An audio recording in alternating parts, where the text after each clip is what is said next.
Sarah Chen stood in the massive chamber and felt very small. The walls around her reached up so high she could barely see the top. Thousands of alien beings sat in rows that went up and up like a giant stadium. Some looked like giant insects with shiny shells. Others floated in the air like clouds of gas. A few had tentacles that moved like snakes. All of them were staring down at her. She was the first human to ever stand in this place. The Galactic Council chamber on Nexus Prime was where all the important decisions got made.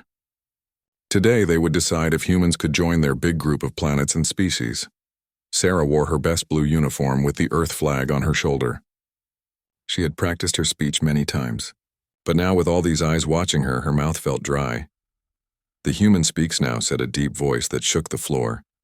Sarah looked up at the biggest alien she had ever seen. Vexitharian was 12 feet tall and looked like a giant lizard that walked on 2 legs. His scales were dark green and his yellow eyes glowed in the dim light. He was the leader of this council. "Thank you," Sarah said. Her voice echoed in the huge room. "I come here today to ask for something simple. We want to join your group. Humans have finally learned to travel between stars. We have met you in peace. We want to be friends and learn from you." Some of the aliens made sounds that might have been laughing. Others just stared with what looked like boredom. "We have watched your species for some time," Vexitharian said. His voice was cold. "We have seen what you do to each other. War's violence, destruction. You fight over small pieces of land. You cannot even make peace on your own planet." Sarah felt her face get hot. "We have problems, yes. But we are learning. We are trying to be better. Your ships are weak," said another alien that looked like a giant spider. "We counted them. Only 200 ships in your whole fleet. Some of our single worlds have more ships than that." More sounds that might have been laughing came from the crowd. Sarah tried to stay calm. "We may not have many ships," she said, "but we built them ourselves. We learned fast. We can learn more." Vexitharian stood up from his huge chair. The movement was slow and scary. "The council has made its decision. Humans are too young, too violent, and too weak to join us. You are what we call a Class 7 developing species. You must stay in your home star system until you grow up." Sarah felt like someone had punched her in the stomach. "But we came in peace. We want to help." "Help?" The giant lizard's laugh was like rocks falling. "What could you possibly help us with? We have kept peace in this galaxy for 3,000 years. Our technology is millions of years ahead of yours. Our fleets number in the hundreds of thousands. Your entire species could fit on one of our small moons. We have been building civilizations since before your species discovered fire," said the spider-like alien. "We have solved problems you cannot even imagine. What wisdom could primitives like you offer us?" Sarah wanted to argue, but she knew it would not help. These beings had made up their minds before she even spoke. "We will place a monitoring station at the edge of your star system," Vexitharian continued. "It will make sure you stay where you belong. If you try to leave, there will be consequences. When you have proven you can live in peace for at least 500 years, we might consider talking to you again." 500 years? Sarah could not hide her shock. "That is a short time for us," said an alien that looked like it was made of crystal. "Some of us live for thousands of years. 500 years will give you time to maybe stop being so violent." Sarah looked around the chamber one more time. Every alien face she could see looked down at her with either boredom or disgust. They had decided humans were not worth their time. "I understand," she said quietly, "but I think you are making a mistake." "Mistake?" Vexitharian's eyes flashed brighter. "Young human, we have seen thousands of species like yours. Most destroy themselves before they ever leave their home planets. The few that survive usually take many thousands of years to become civilized enough for us to notice. You are nothing special." Sarah felt anger building in her chest, but she kept her voice steady. "Maybe, but you have never met humans before. You might be surprised by what we can do when we need to." "Your 200 little ships do not surprise us," said the spider alien. "My grandmother's pleasure fleet is bigger than your entire military." "We shall see," Sarah said. She bowed slightly. The way she had been taught was polite. "Thank you for your time." As she turned to leave, she heard Vexitharian say something to the other council members. "Another primitive species that thinks it is special. In a few hundred years, they will either grow up or destroy themselves. Either way, they will not bother us again." Sarah walked out of the chamber with her head up, but inside she was burning with shame and anger. She had come here hoping to start a new friendship between humans and the galaxy. Instead, she had been treated like a child asking to sit at the adult table. The long walk back to her small ship gave her time to think. These aliens were old and powerful and smart, but they were also proud and set in their ways. They thought they knew everything about humans just by looking at their ships and reading their history. What they did not know was what humans had been doing for the last 6 months. While the aliens watched and counted their ships, humans had been very busy. They had been learning and building and preparing for exactly this kind of rejection. As her ship left the beautiful planet behind, Sarah opened a secure communication channel back to Earth. "This is Ambassador Chen," she said. The council said no. "Activate Project Aegis." The voice that answered was calm and ready. "Understood, Ambassador. Admiral Rivera says to tell you that Phase 2 begins now. They have no idea what humans can really do." Sarah smiled for the first time since entering that chamber. The aliens thought they knew humans because they had watched them for a short time. But humans had been watching aliens too. And humans were very good at learning from their enemies. The monitoring station at the edge of the solar system would count ships coming and going. It would see exactly what the aliens expected to see. What it would not see was the real human fleet being built in the dark spaces between planets. The aliens had made their first mistake. They had told humans exactly what they thought of them. Now humans knew what they had to prove. 6 months had passed since the humans were sent away. Most of the Galactic Council had forgotten about them completely. They were busy with more important things like trade, agreements, and territory disputes between older species. Admiral Kethavar was checking the daily reports from across the galaxy when something strange appeared on his screens. The four-armed blue alien had been watching the galaxy's borders for 200 years. He had seen shooting stars and dead planets in empty space. He had never seen anything like this. "Commander Zix," he called to his assistant. "Look at these readings from Sector 847. The insect-like being clicked across the floor on 6 legs and looked at the screen with her large compound eyes. "Those energy signatures are impossible," she said. "Nothing generates that much power." "The computers say something very big is coming from outside our galaxy," Kethvar said. "Something bigger than anything we have ever seen." They watched the screens for hours. Whatever was coming was still very far away, but it was moving fast and getting bigger. More importantly, it was not alone. "Send a message to the Council," Kethvar ordered. "Tell them we have visitors."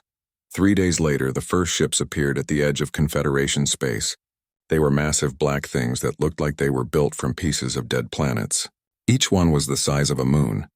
There were hundreds of them. The Confederation's Third Fleet was the closest military force. Admiral Thexlon, a proud warrior from a species that looked like walking trees, took his 2,000 ships to make first contact. He had done this many times before. Most new species were friendly once they understood how powerful the Confederation was. "Unknown vessels," he broadcast on all frequencies. "You have entered Confederation space. State your purpose and prepare to be escorted to a diplomatic meeting." The response came as a beam of energy that cut his flagship in half. "All ships, battle positions," Thexelon shouted from his backup bridge. But it was already too late. The black ships moved like they were alive. Their weapons fired beams of pure destruction that went through Confederation shields like they were made of paper. Every time the aliens fired back, the enemy ships seemed to learn how to block their weapons better. In less than an hour, the entire Third Fleet was gone. 2,000 ships and 500,000 crew members. Thexlon's last message was just 2 words. They adapt. The news hit the Galactic Council like a meteor. Vextharian called an emergency meeting. For the first time in 3,000 years, the Great Chamber was filled with fear instead of boredom. "What do we know about these invaders?" he demanded. "We call them the Cathari," said Admiral Kethvar. "They appear to be machines, not living beings. Their technology is far beyond anything we have encountered. Most importantly, they learn from every attack we make." "Learn?" asked the crystal being who spoke for her people. "Every weapon we use against them stops working after a few shots," Kethvar explained. "Their shields adapt. Their armor changes. It is like fighting an enemy that gets smarter every second." The spider aliens' many eyes were wide with fear. "How many ships do they have?" "Our long-range scanners show at least 50,000 of them," Kethvar said. "And more are coming from outside the galaxy all the time." A terrible silence filled the chamber. 50,000 ships that could destroy entire fleets and learn from every battle. The Confederation had never faced anything like this. "What do they want?" Vextharian asked. "They do not communicate," Kethvar said. "They just destroy everything in their path." They seemed to be consuming entire star systems, taking apart planets and stars for raw materials. How long until they reach the core worlds? At their current speed, perhaps 6 weeks. Another silence, even worse than the first. We must evacuate the outer colonies, said the crystal being. Save who we can. No, Vextharian said firmly. We fight. We have 50,000 ships of our own, maybe more if we call in every fleet. Admiral Thexalon had the best weapons in the galaxy, reminded the spider alien. His shields were the strongest we have ever built. They destroyed him in minutes. Then we build better weapons, Vexitharian growled. We have the greatest minds in the galaxy. Surely we can find a way. The debate went on for hours. Some wanted to fight. Others wanted to run. A few suggested trying to wake up the ancient precursor weapons that had been sleeping for millions of years. But everyone agreed on one thing. This was the worst crisis the galaxy had ever faced. That was when Sarah Chen walked back into the chamber. Excuse me, she said politely. I heard you were having some trouble.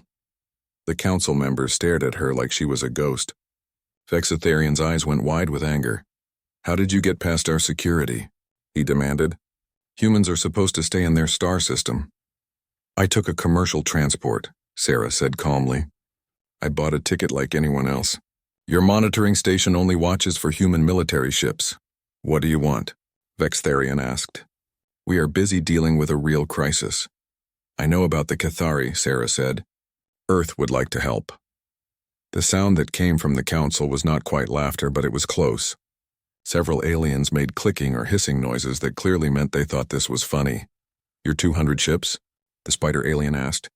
You want to fight enemies that destroyed our third fleet with 200 primitive ships? We have been watching the reports, Sarah said. We have some ideas about how to fight an enemy that adapts to your weapons. Ideas? Vextharian's laugh was like rocks grinding together. Young human, we have been fighting wars since before your species discovered metal. We have weapons that can crack planets and shields that can stop stars. What could your primitive minds possibly understand about warfare at this level? Sarah smiled in a way that made several council members feel suddenly uncomfortable. You have been fighting the same kinds of wars for thousands of years, she said. Against enemies who think like you do. The Cathari do not think like you. Maybe it is time to try something different. Different? The crystal being's voice was sharp. Our methods have kept peace for 3 millennia. Your methods work great against enemies who fight fair, Sarah agreed. But these enemies do not fight fair. They learn from everything you do. Every time you use the same tactic twice, they get better at stopping it. And you think you understand how to fight such enemies? Vextharian asked. Humans have been fighting enemies stronger than themselves for our entire history, Sarah said. We have never had the luxury of being the biggest or the strongest. We learned how to win by being smarter and more adaptable. Adaptable? The spider alien sounded curious despite herself. Every human war taught us something new, Sarah said. We never fight the same battle twice. We never use the same plan against different enemies. And we never ever assume that just because something worked yesterday, it will work today. Vexitharian stood up to his full height. Even if we believed your boasting, what difference could 200 ships make? Sarah's smile got wider. Who said anything about 200 ships?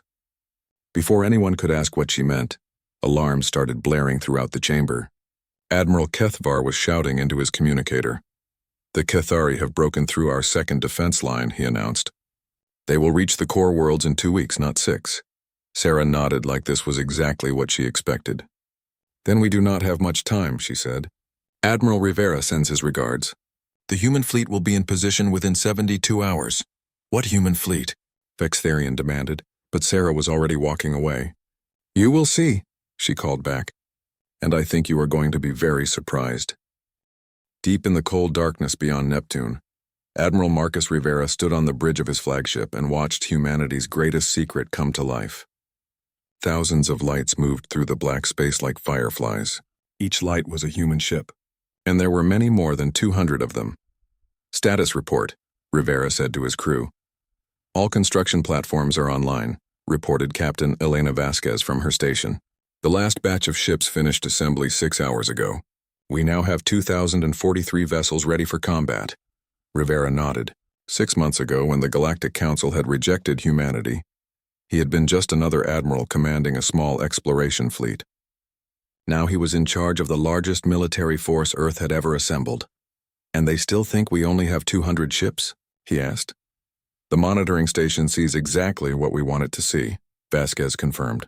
Captain Torres has been very good at making our old ships fly back and forth where the aliens can count them. They have no idea what we have been building out here. Rivera looked out at the massive construction platforms that floated in the darkness. Each one was the size of a city and had been working day and night for months. Earth's entire industrial system had been rebuilt to support this project. Every resource, every factory, every brilliant mind had been focused on one goal: building a fleet that could fight enemies the galaxy had never imagined. "Tell me about our ships," Rivera said to Commander Sarah Kim, his chief engineer. "They are not like anything the aliens build," Kim explained with pride. "Confederation ships are beautiful and powerful, but they are designed to fight the same way for thousands of years.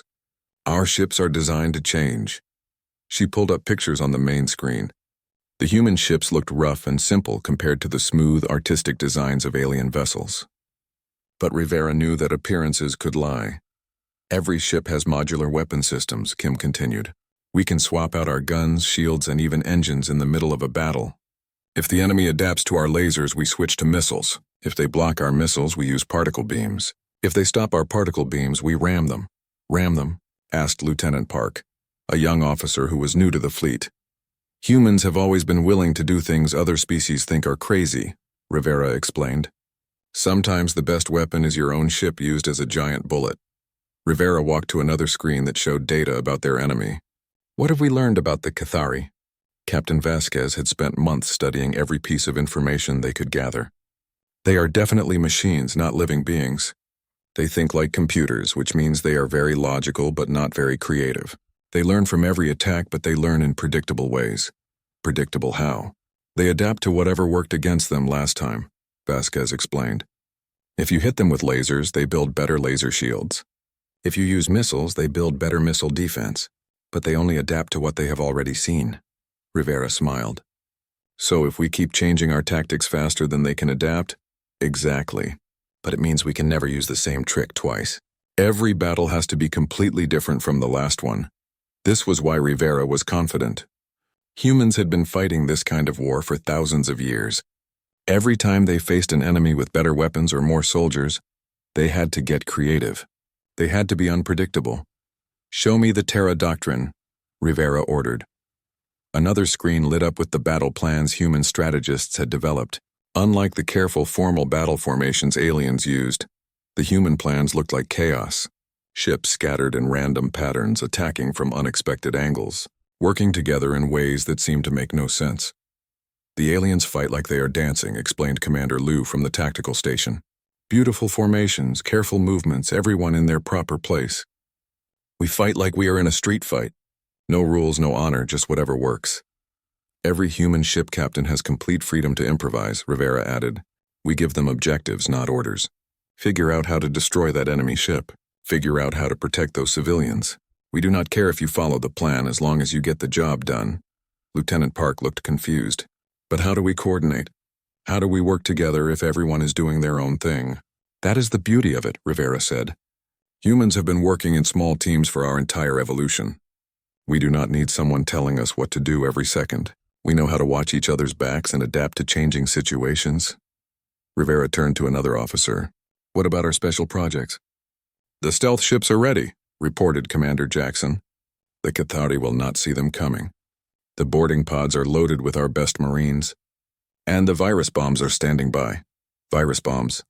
"Something Captain Chen thought of," Jackson explained. "If the Cathari are machines, maybe they can catch computer viruses. We have been working with our best hackers to create programs that might confuse them." Rivera nodded. This was another thing that made humans different. They did not just use weapons designed for war. They used everything. Computer viruses, psychological tricks, even music and art could become weapons if used creatively. "Sir," called out the communications officer, "we are getting a priority message from Ambassador Chen. The Cathari have broken through another defense line. The Council is calling for every available ship to mass at Kepler's Edge." Rivera looked at his officers. "That is our cue. Send the signal to all ships. Operation Underdog begins now." Across the construction platforms, 2,000 human ships began moving at once. They did not move in neat formations like alien fleets. They scattered and spread out, each ship taking its own path toward the battle. To alien observers, it would look like chaos. But Rivera knew better. One more thing, he said to his crew. The aliens think we are weak because we are young. They think we are stupid because we are primitive. They think we will fail because we have never fought a war like this before. He paused and looked at each face on his bridge. These were not professional soldiers like the aliens had. They were explorers and scientists and engineers who had volunteered to fight when their species was threatened. They are right about one thing, Rivera continued. We have never fought a war like this before. But we have fought every other kind of war. We have learned something from every battle our species has ever fought. Today we get to use all of that knowledge at once. The human fleet spread out through space like a swarm of angry bees. Each ship carried weapons the galaxy had never seen, and tactics the galaxy could not imagine. Most importantly, each ship carried human crew members who had grown up hearing stories about the impossible victories their ancestors had won against overwhelming odds. All ships. This is Admiral Rivera, he broadcast to the fleet. Remember what we are fighting for. Not just Earth, but every peaceful world the Cathari want to destroy. The aliens think we are too weak to help. Let us show them what humans do when someone needs help. The replies came back from 2,000 ships. Yes, sir. Ready to fight. Let's show them. For Earth and everyone else. Rivera smiled as he watched his fleet disappear into hyperspace. The Galactic Council was about to learn that they had badly misjudged humanity. They thought humans were weak because they had small ships and simple technology. What they did not understand was that humans had always been weak compared to their enemies. And humans had always found a way to win anyway. The space around Kepler's edge looked like a graveyard of stars. Broken pieces of alien ships floated everywhere, spinning slowly in the darkness. The proud fleets of a dozen species had gathered here to make their last stand against the Cathari. Now most of them were scrap metal. Admiral Zalthran floated in his command tank. The special water that kept his fish-like people alive now clouded with stress hormones. His fleet of 30,000 ships had been the largest military force ever assembled in galactic history. In the past 6 hours, he had watched half of them die. Report, he bubbled through his breathing apparatus. The Cathari have broken through our left flank, reported his aide, another aquatic being whose gills were fluttering with fear. Their adaptive shields are now completely immune to our plasma cannons.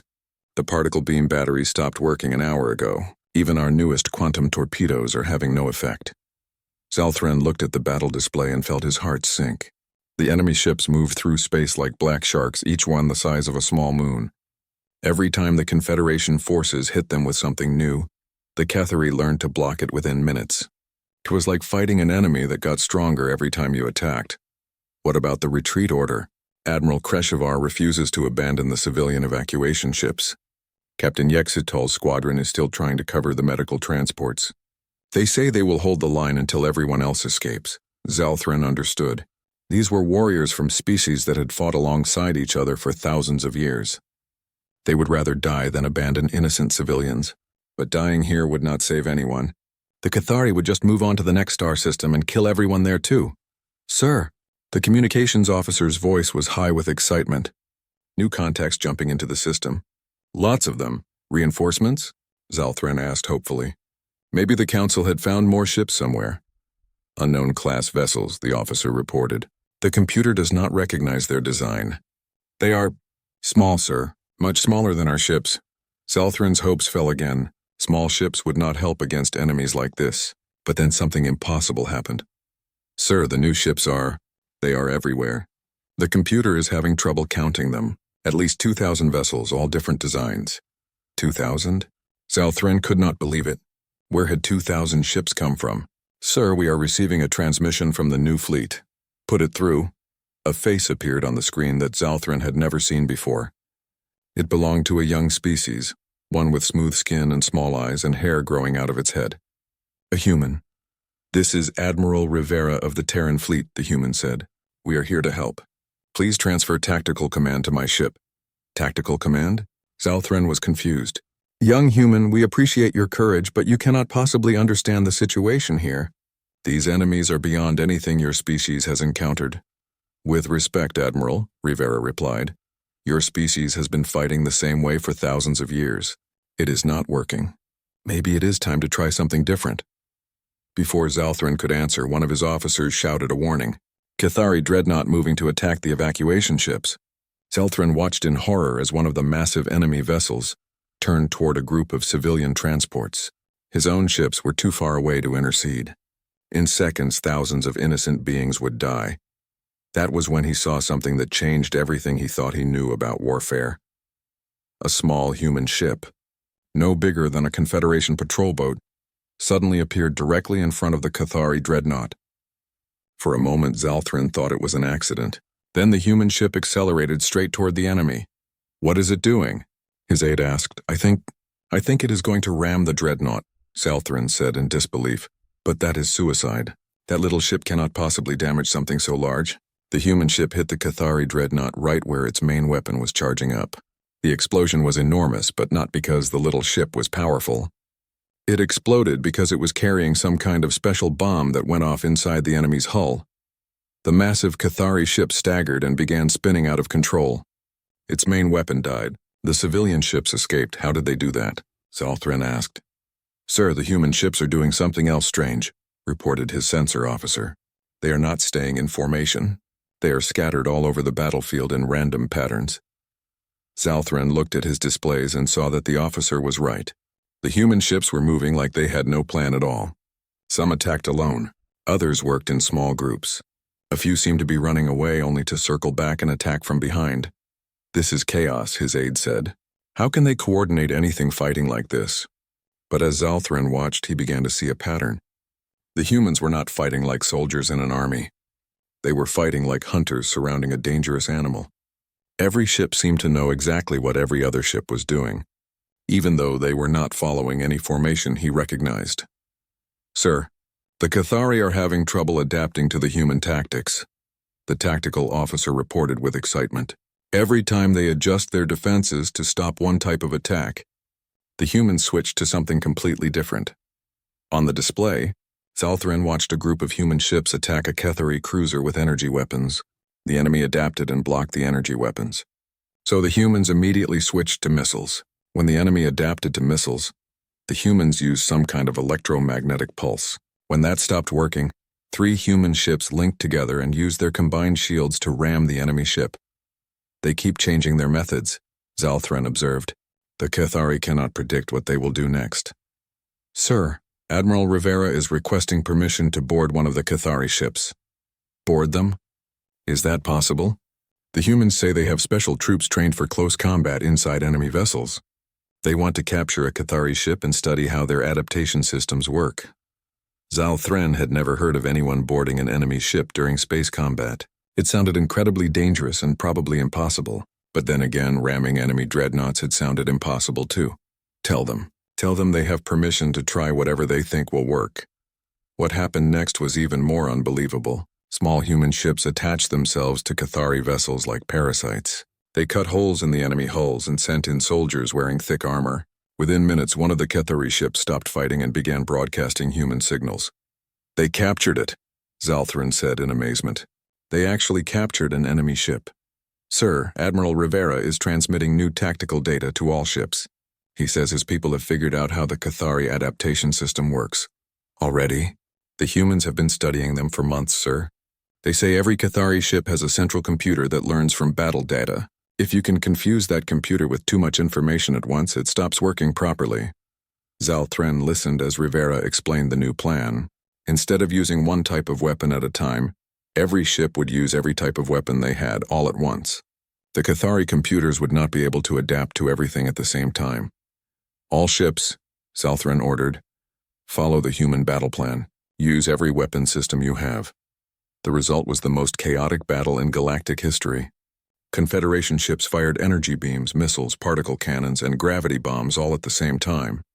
Human ships added their own strange weapons to the mix. Some shot nets made of metal cables. Others launched clouds of small robots. A few fired what looked like giant harpoons. The Cathari ships, which had seemed invincible just minutes before, began to shake and spark and fail. Their adaptation systems were overwhelmed. They could not learn fast enough to deal with so many different attacks at once. "It is working," Zalthran said in wonder. "They are actually retreating." For the first time in the battle, the Cathari ships began pulling back. Several of them were badly damaged. One was completely dead in space, captured by human soldiers. "Sir, Admiral Rivera is requesting a private communication channel." "Put him through." The human's face appeared on the screen again, but this time he was smiling. "Admiral Zalthrin, your ships fought bravely today. But this is just the beginning. The main Cathari fleet is still coming. We need to prepare for a much bigger battle. What do you recommend?" "Stop thinking like civilized beings," Rivera said. "Start thinking like survivors. The Cathari are not going to follow your rules of war, so we cannot follow them either." Zalthrin understood. For thousands of years, the Confederation had fought wars like gentlemen. Honor, rules, tradition. But the Cathari did not care about any of that. To beat them, the galaxy would have to learn to fight the way humans did. "What do you need from us?" Rivera's smile got wider. "Everything you have. Every ship, every weapon, every warrior, and most importantly, every species willing to learn some very uncivilized ways of fighting." The final battle began at dawn on the colony world of New Haven. The Cathari had brought everything they had. 100,000 ships, each one larger and more deadly than the ones that had nearly destroyed the Confederation at Kepler's edge. They hung in space, like a black cloud that blocked out the stars. Admiral Rivera stood on his bridge and looked at the enemy fleet through the main viewer. Next to him, Admiral Zalthrin floated in a portable water tank, having insisted on joining the human flagship for this last fight. "They have learned from our previous battle," Zalthrin observed. "Look at their formations. They are staying spread out so we cannot overwhelm single ships." "Good," Rivera said calmly. "That means they are thinking about us now instead of just ignoring us. When your enemy starts to respect you, you are halfway to victory." Behind them, the combined fleet of humans and aliens waited for orders. 50,000 Confederation ships flying alongside 2,000 human vessels. It looked like the smaller force was trying to help the larger one, but Rivera knew the truth was more complicated than that. "All ships, this is Admiral Rivera," he broadcast. "Today we end this war. Not because we are stronger than our enemies, but because we are willing to do what they cannot imagine." On the sensor displays, the Cathari fleet began moving toward them. Their ships moved in perfect formation, like they were performing some deadly dance. Each one was protected by shields that had adapted to every weapon the galaxy possessed. "They are trying to intimidate us," Rivera said to his crew. "Look how perfectly they move. How organized they are. They want us to be afraid of their power." "Sir," reported Captain Vasquez, "their lead ships are powering up some kind of new weapon. Energy readings are off the charts." Through the viewer, Rivera could see a terrible light building up in the front of the Cathari fleet. It was brighter than a star and growing brighter by the second.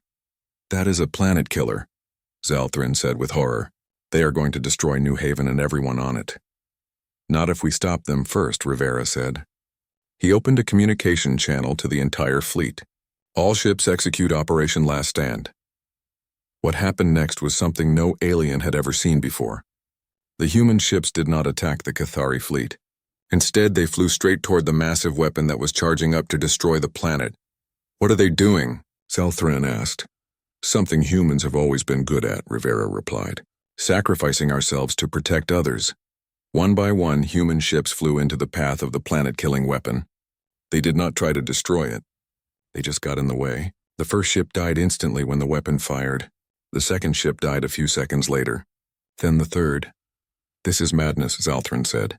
"They are throwing their lives away for nothing." But Rivera was smiling. "Watch the energy readings on that weapon." Zalthrin looked at his instruments and gasped. "The weapon is getting weaker. Each ship that dies is absorbing some of its power. Every human ship carries a special device," Rivera explained. "When we die in a way that disrupts energy beams. The Cathari weapon needs all its power to crack a planet. If we can absorb even a small amount..." The terrible light from the Cathari weapon hit New Haven's atmosphere, but instead of destroying the planet, it just created beautiful lights in the sky. The weapon had been weakened too much to do its job. "Impossible," Zalthrin whispered. "You planned to sacrifice your ships from the beginning." "We planned to do whatever was necessary," Rivera corrected. "But we are not done yet." The Cathari fleet was moving closer now, clearly angry that their superweapon had failed. Their ships began firing everything they had at the combined fleet. The space between the two forces filled with deadly energy. "All remaining ships," Rivera ordered, "engage the enemy. Remember, No plan survives contact with the enemy, so do not try to follow a plan. Just fight. The battle that followed was like nothing the galaxy had ever seen. Human ships darted between the massive Kethari vessels like angry insects, attacking weak spots and disappearing before the enemy could respond. Alien ships used the chaos created by the humans to get close enough to use their most powerful weapons. But the Kethari were adapting again. After each attack, their shields got stronger. Their weapons got better. Soon, even the combined fleet would not be enough. "Sir," Captain Vasquez called out, "the Kethari are adapting faster than we can change tactics. At this rate, we will lose." That was when Rivera played his final card. "Captain Chen," he said to the communications officer, "send the signal." Across the battlefield, every human ship suddenly stopped fighting and began broadcasting the same signal. It was not a weapon or a shield or anything the Kethari had seen before. It was music. Music? Zalthran asked in confusion. "Human music," Rivera explained. "Every song our species has ever created, played all at the same time. Thousands of different melodies, rhythms, and harmonies. I do not understand. How is music a weapon?" "The Kethari are machines," Rivera said. "They think in patterns. They adapt by analyzing the patterns in our attacks and creating counter-patterns. But human music has no pattern that makes sense to a machine mind." On the displays, they could see the Kethari ships beginning to shake and spark. Their perfect formations started to break apart. Some ships were spinning out of control. "It is working," Vasquez reported with excitement. "Their central computers are trying to adapt to the music, but they cannot figure out what pattern to defend against. It is confusing their entire network." "All ships," Rivera ordered, "resume attack. Hit them while they are confused." The combined fleet attacked again, and this time the Kethari could not adapt fast enough. Their shields flickered and failed. Their weapons fired randomly in all directions. Some ships started attacking each other by mistake, but the humans were not done. As the battle raged, human marines and small boarding craft were attaching themselves to Kethari ships throughout the fleet. They cut their way inside and began doing something no alien would have thought of. They started reprogramming the enemy computers by hand. "They are taking control of Kethari ships from the inside," Zalthran observed in amazement. "How is that possible?" "Humans have been fighting machines for a long time," Rivera said. "We know that every computer has weaknesses. You just have to be willing to get close enough to exploit them." One by one, Kethari ships stopped fighting and began broadcasting human signals. The humans had not destroyed them. They had captured them and turned them against their own fleet. Within an hour, the tide of battle had completely turned. The Kethari fleet, which had seemed invincible, was retreating toward the edge of the star system. Many of their ships were now under human control. Others were too confused by the music to fight effectively. "Sir," the communications officer reported, "the remaining Kethari ships are requesting permission to surrender." "Surrender?" Zalthran could not believe it. "Machines do not surrender." "These machines just learned something new," Rivera said. "They learned that some enemies are too unpredictable to defeat. Sometimes the logical thing to do is give up." Rivera opened a channel to the Kethari fleet. "This is Admiral Rivera. We accept your surrender. Power down your weapons and prepare to be boarded." The response came in perfect, emotionless machine language. "We acknowledge defeat. Your tactics are beyond our ability to counter. We will comply with your terms." As the last shots of the war echoed across space, Rivera felt a hand on his shoulder. He turned to see Ambassador Sarah Chen, who had somehow managed to get herself aboard his ship for the final battle. "The Galactic Council wants to talk to you," she said with a smile. "Something about offering humanity full membership and a position as military advisors to the entire Confederation." Rivera looked out at the captured Kethari ships, now being crewed by human marines and alien volunteers working together. "What do you think? Should we accept?" "I think," Sarah said, "that they are about to learn what humans can really do when we are not fighting for survival, when we are building instead of destroying, when we are creating instead of adapting." 6 months later, Admiral Rivera stood in the same chamber where Sarah Chen had once been rejected, but now the Great Hall was filled with respect instead of contempt. Representatives from hundreds of species stood to applaud as he entered. Vexitharian, the giant lizard who had once dismissed humanity as primitive, now bowed his head in greeting. "Admiral Rivera, the Council wishes to formally thank you and your species for saving the galaxy. We were wrong about humans. We underestimated your capabilities. You underestimated our adaptability, Rivera corrected gently. But that is understandable. Most species become powerful and then never need to change again. Humans have never been powerful enough to stop adapting. What will you do now? Asked the spider-like alien who had once mocked Earth's small fleet. Rivera smiled. We will keep doing what humans do best. We will learn from this war and prepare for the next challenge. We will take the Cathari technology and make it better. We will teach other species how to think like survivors instead of conquerors. And we will remember, added Sarah Chen, who now held the title of Secretary General of Galactic Defense, that the greatest strength is not the power to destroy your enemies. It is the wisdom to turn your enemies into allies. As the ceremony continued, Rivera thought about the young human officers who were already training alien cadets in the art of adaptive warfare. He thought about the joint human-alien crews now serving aboard the converted Cathari ships. He thought about the thousands of different species learning to work together in ways the galaxy had never imagined. The aliens had been right about one thing. Humans were different. They were not the strongest species in the galaxy. They were not the smartest or the most advanced. But they were the species that never stopped learning, never stopped adapting, and never stopped believing that any problem could be solved if you were willing to try something new. And now, thanks to a war they had almost lost, the entire galaxy was learning to think the same way,